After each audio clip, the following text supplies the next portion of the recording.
January 5, 1943. Auschwitz, Poland. The barracks were cold, suffocating with the damp of the bitter winter. The stench of sweat, dirt, and despair clung to everything. Yet, it was the silence that made the place unbearable. It wasn't the absence of noise that haunted Lydia Ziegler. It was the silence of the camp's rhythm, the way everything moved and breathed in perfect, oppressive synchronization. There were the heavy boots of the guards, marching across the yard in predictable intervals, their steps of force that could never be ignored. But there were also the more elusive sounds, the shuffling of tired feet, the whispers of prisoners hoping for a glimmer of hope in a place built to crush the spirit. Lydia had grown to recognize these sounds as something more than noise. They were a language, one that only she seemed to understand. The women's barracks was a crude structure, dilapidated walls covered with layers of mold, dimly lit by the flickering lamps hanging from the ceiling. Yet within that stifling darkness, Lydia found a strange form of clarity. She didn't just survive here, she observed. The prison was a living organism, each movement a vital pulse that told a story. In the way the wooden floors groaned under the weight of each footstep, she began to notice patterns. Some of the steps were heavier, others lighter. Some were swift, and some dragged, as though the wearers were trying to escape something invisible. She heard the tapping of the guards' boots as they circled like predators, ever watchful. But there were other sounds too. The creaking of the iron gates as they opened and closed, the muffled sobs of women huddled in corners, their faces hidden by the shadow of their misery. She'd been here for nearly 8 months, long enough to know that survival meant adaptation. You learned to shut your emotions off, to swallow your fear, to silence your thoughts. But Lydia wasn't like the others. She had become attuned to the rhythm of this place in a way that few could understand. And as the days dragged on, her awareness of the sounds in the barracks grew sharper. The steps were more than just noise. They were a map. Each footstep was a fragment of a greater puzzle, a map that no one else could see. At first, she dismissed the idea. How could she, a mere prisoner, see the prison as anything other than a trap, a place of inescapable horror? Yet, the longer she stayed, the more impossible it became to ignore the patterns that emerged. She could hear the guards' patrols, how they moved in intervals, always a few minutes apart, how they marched in circles, only to return to the same spots again and again. If the guards were predictable, then there had to be a way to break their rhythm. One evening, after the evening roll call, when the barracks had fallen into its usual broken silence, Lydia began counting. She wasn't sure what possessed her. Perhaps it was an instinct to find control, to seize a tiny fragment of power in a place designed to strip away all sense of agency. Perhaps it was the memory of a distant, more peaceful time when she had been able to map the world around her with certainty. Whatever the reason, she began counting the footsteps. At first, she only counted the guards, the heavy, deliberate thuds of their boots, punctuated by the shrill sound of their whistles. But soon, she noticed that there were more sounds, quieter, subtler ones. The shuffle of women's bare feet against the rough floorboards, the scrape of wooden beds being shifted as prisoners tried to make themselves more comfortable. There were even the soft, almost imperceptible sighs of the women beside her, the faintest of murmurs that spoke volumes of the fear and sorrow they lived with every day. She began to memorize the sound of each pair of footsteps. Some belonged to the guards, others to fellow prisoners. She could tell the difference between the brisk stride of a guard and the slower, more hesitant pace of the women. She could hear when the guards approached the barracks and when they moved further away. Over time, she had mapped out the sounds of the entire camp in her mind. The prison was vast, far larger than any of the women could comprehend, but it was also predictable. The patterns were clear, like the rhythmic ticking of a clock. Yet, as the days passed, Lydia began to wonder if the rhythm wasn't just a map of the prison. What if it was a map of something more? Could the footsteps be the key to escaping? The guards were so sure of their control, so confident in their predictability, that they never suspected the prisoners might have discovered a way to navigate their world. But it was more than just the footsteps. It was the subtle gaps in the sound. The moments when the air felt too still, when everything fell silent for a heartbeat. Lydia could feel the tension in those silences. They were like pauses in a conversation, a moment when everything shifted, when a secret was about to be revealed. She began to chart these moments, not with pen and paper, but in her mind. The way the guard's footsteps slowed near the northern fence, the way the sound of the dogs barking echoed differently in the early morning light. Each gap, each pause, was an opening, a crack in the wall of silence that had been built around them. The more she listened, the more Lydia began to feel a strange sense of hope. This place, this hellhole, wasn't invincible. It was not an impenetrable fortress, as the Nazis had wanted them to believe. It was a machine, a mechanism, and like any machine, it could be understood, unraveled, and perhaps even dismantled. She wasn't just counting footsteps. She was mapping the very structure of the camp, finding the weak points, the places where the system could break. But the question nagged at her. How long could she keep this up without drawing attention? How long before someone noticed her strange fixation with the sounds of the prison? Every step she counted, every pattern she tracked, brought her closer to a discovery that could change everything or get her killed. She didn't dare write anything down. The guards would have found it in an instant. But she didn't need to. Her mind was her map. Yet, as her mental map grew clearer, a darker thought began to surface. What if the walls of this prison were not just physical? What if it was a trap of the mind, designed to confine their very will to resist? The question haunted her, but so did the possibility. Could this map, this fragile thread of hope, lead to something more? Or was it merely a path to destruction?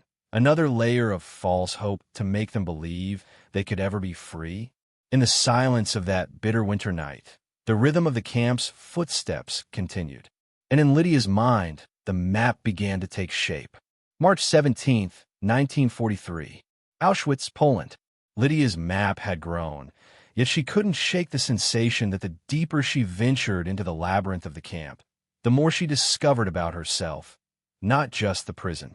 It was as though the very walls of Auschwitz were designed to consume any spark of rebellion, but the spark still lived within her.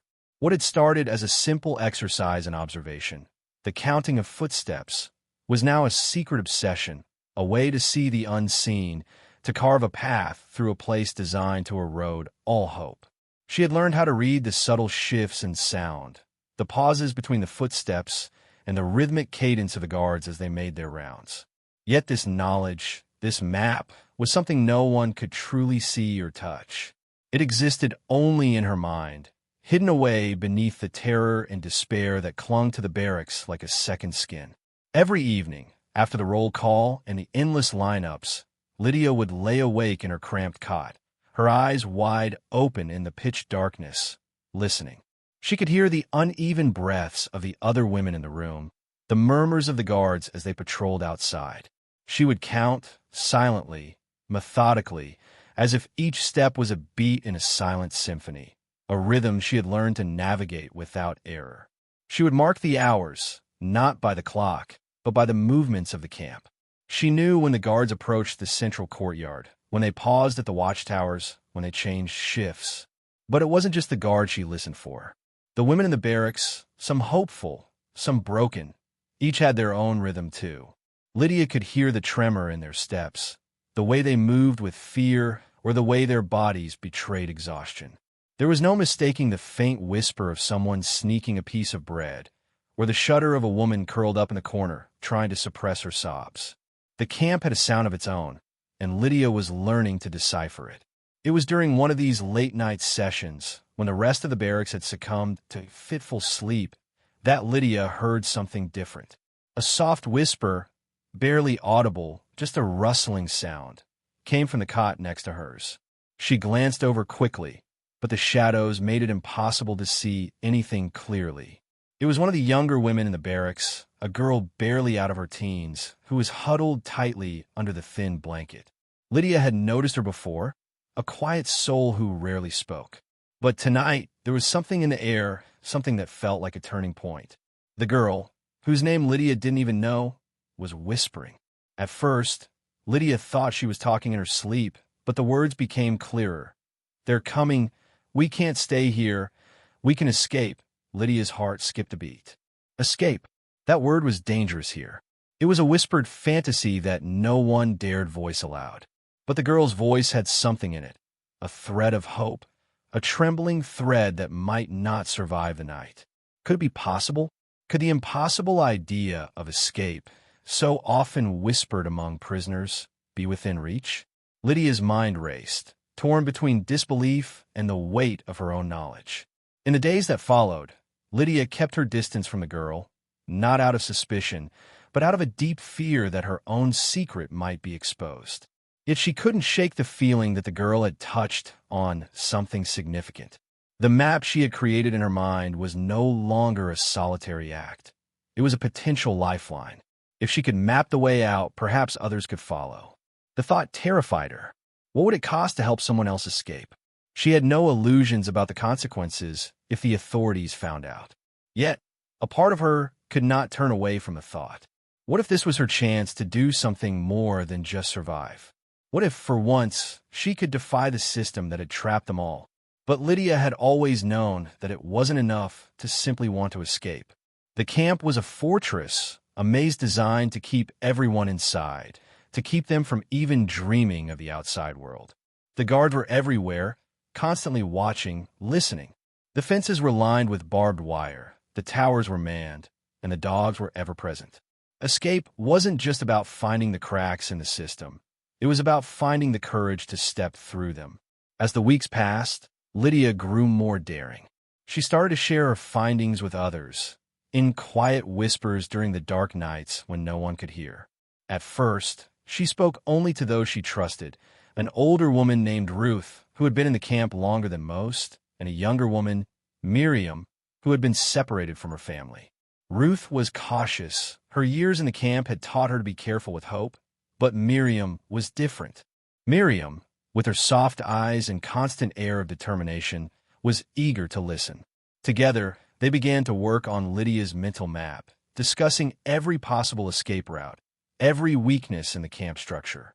But their plans were fragile, and every time they spoke, every time they shared the smallest detail, Lydia could feel the weight of danger pressing in on her. She had no way of knowing who might be listening, who might betray them. She was just one of thousands, and the slightest misstep could lead to her execution. The guards, who were unbending in their authority, would show no mercy to those caught attempting to flee. Yet, in the quiet corners of the barracks, where the shadows were thickest, Lydia found a sense of solidarity she hadn't known she'd been searching for. Ruth was old, her body worn by years of labor, but her mind was sharp, and she provided a wealth of knowledge on the inner workings of the camp. Miriam, on the other hand, had a fierce fire inside her. Her determination was something Lydia could not ignore. Miriam had already lost everything, her family, her home, her country, and yet she still believed in the possibility of escape. Her belief was contagious, like a quiet rebellion against the despair that threatened to consume them all. But with each passing day, Lydia realized how dangerous their conversations had become. They were walking a thin line, balancing between hope and peril. The slightest miscalculation, the smallest act of rebellion, could destroy everything they had worked for. But there was something deeper at work now, something she couldn't name, a growing conviction that there had to be more to their lives than this slow erosion of humanity. The idea of escape, once a distant and impossible fantasy, had become a tangible possibility. In her mind, the map was complete, or as complete as it could be for now. She had traced the movements of the guards, the sounds of the camp, the places where she thought the wire was weakest. She had memorized every step, every pause. But one question gnawed at her. Could they actually do it? Could they escape? Or was the map just another layer of illusion? Another crack in the mind of a woman too afraid to accept the truth? As Lydia lay awake, staring up at the dark ceiling of the barracks, she couldn't help but wonder if the answer was already within her. What was she really afraid of? The map she had created was as much a reflection of her own resilience as it was a path out of Auschwitz. It was an act of defiance, a refusal to be erased, to remain just another name in a ledger of forgotten lives. It was something that no guard, no system could truly destroy. And in that, maybe, just maybe, the escape was possible. August 14th, 1943. Auschwitz, Poland. The nights had become longer. The stench of the camp, of death and decay, hung heavier in the air. Every morning, when the barracks were called to attention, Lydia could feel the weight of exhaustion settling deeper into her bones. She had lived in this place so long, surrounded by brutality, deprivation, and despair, that it had become impossible to imagine a world outside its gates. Yet the map in her mind, the one she had created from nothing but the sounds of the prison, the footsteps, the creaks of the fences, the pauses between the guards' patrols, had not faded. It had only grown more intricate, more detailed. Every corner of Auschwitz, every weak point in the system, had been mapped by Lydia's quiet, careful observation. But the weight of her knowledge had begun to feel like a curse. The more she understood the rhythm of the camp, the more desperate the situation seemed. Every step she had taken towards understanding the map was a step further into the prison of her own mind. She had begun to share it with a select few: Ruth, Miriam, the young girl who had whispered to her about escape. They had all contributed in their own ways, piecing together what Lydia had built, adding their own knowledge to her mental blueprint. It had felt like a silent conspiracy, a rebellion without weapons, a war fought with whispers and glances. But even as their plans grew more detailed, more hopeful, Lydia had always known that there were no guarantees. The system of control at Auschwitz was all-encompassing. The guards had eyes everywhere, their presence a constant, suffocating pressure. No one dared speak of escape openly. Even the very idea of it could mean death. To escape was to challenge the entire institution of suffering that had been designed not just to imprison bodies, but to break the human spirit. And yet, Lydia had mapped a way out. The plan had taken shape quietly, like the brushstrokes of a painting no one dared look at too closely. The escape route would take them across the fences, through the areas where the guards were least likely to be watching. They would use the tunnels, the ones Lydia had heard about from whispers among the prisoners, to avoid detection. Every step had been calculated, every movement timed to perfection. But still, doubt lingered in Lydia's heart. How many had tried to escape before, only to be caught and punished in the most brutal of ways? How many had believed they could outsmart the guards, only to be crushed by the machine that had taken so many lives? The night before they were supposed to make their move, Lydia lay awake, her thoughts racing. She couldn't sleep. The shadows of the barracks felt like they were closing in on her, as though the walls themselves were holding their breath. Was this madness? Or was it courage? She had mapped their escape, plotted it with a precision that could rival any military strategist. But even with all that, there was still no certainty. There was always the risk of betrayal. There was always the danger that someone would break under the pressure, or worse, that the map would be discovered. What would happen to them then? Would their escape be erased before it even began?